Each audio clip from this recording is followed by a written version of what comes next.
Wesh les opérateurs, bienvenue à l'agence. Donc aujourd'hui, nouvelle capsule comme d'habitude. Alors comme vous l'avez vu dans le titre, un parfum, un personnage de série, c'est parti.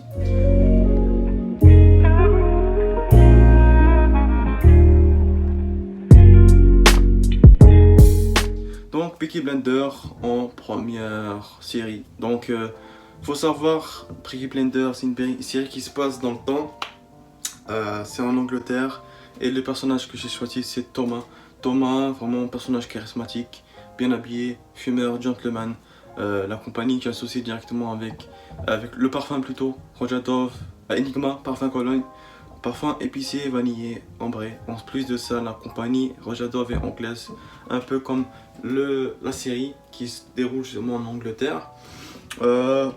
L'explication derrière justement le choix de ce parfum, c'est que le parfumeur lui-même raconte une histoire comme quoi il est allé dans un pub en Angleterre où il est parti pour boire de l'alcool et puis au loin il voyait un homme au comptoir, sur le comptoir du bar, du pub, un homme charismatique, énigmatique et bien habillé en train de siroter un verre de cognac et un verre de cognac, de rhum, de whisky, je m'y connais pas trop, avec un cigare. Donc là, je pense qu'on a fait directement le lien entre les deux personnages.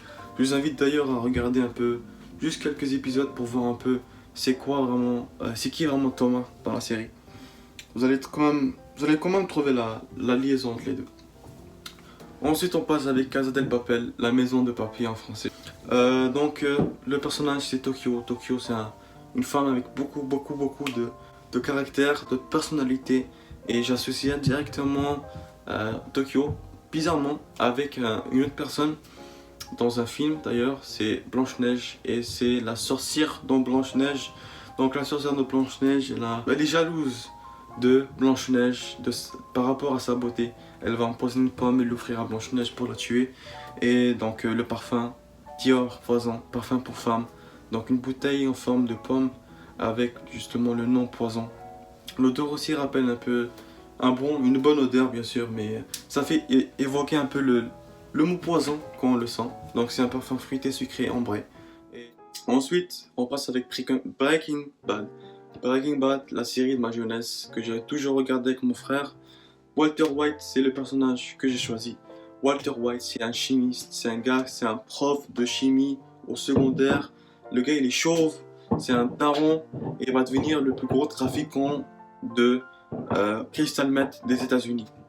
Donc le parfum que j'ai choisi, un parfum moléculaire, le Molecular One, donc de Excentric Molecule.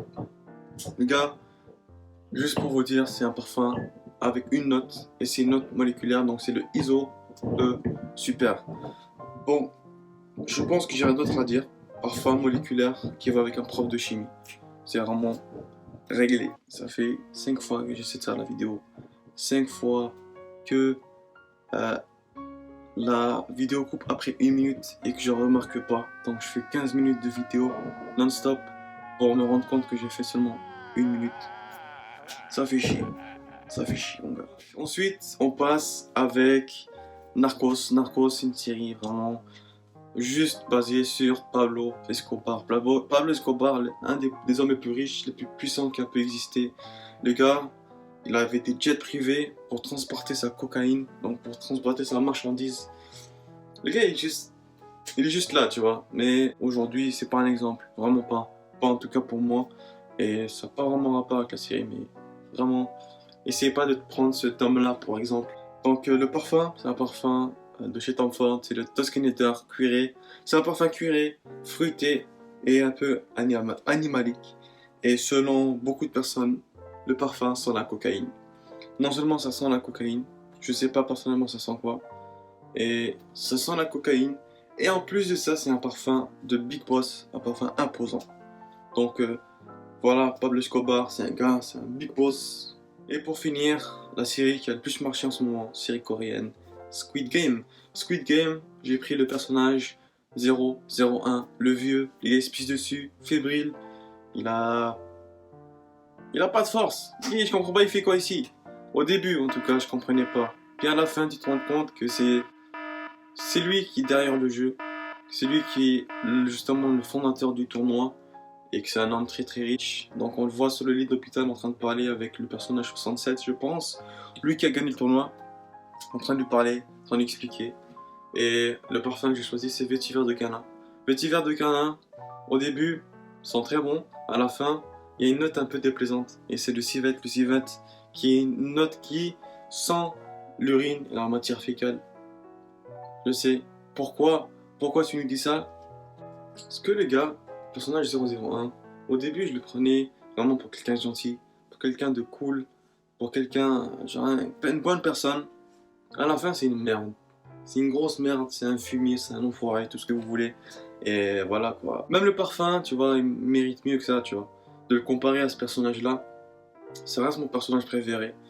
Et vraiment, c'est pas pour discrédibiliser le Vétiver de Ghana. C'est un excellent parfum. D'ailleurs, je le possède. C'est un bon parfum. C'est vraiment ça. Au début, c'est bon. Même Vétiver de Ghana, au début, c'est très bon. Et plus on se rapproche de la fin, plus on s'aperçoit qu'il y a une couille dans le pâté. Donc voilà. J'espère que vous avez apprécié la capsule. N'hésitez pas à liker, à commenter, à partager, à activer la cloche de notification. Peut-être même nous dire les personnages que vous aurez aimé voir ou les différents, ou si vous avez eu l'idée de mettre un autre parfum à la place de certains personnages, dites-le moi, ça ferait vraiment plaisir. Sur ce, c'était l'agence. Prenez soin de vous. Bye.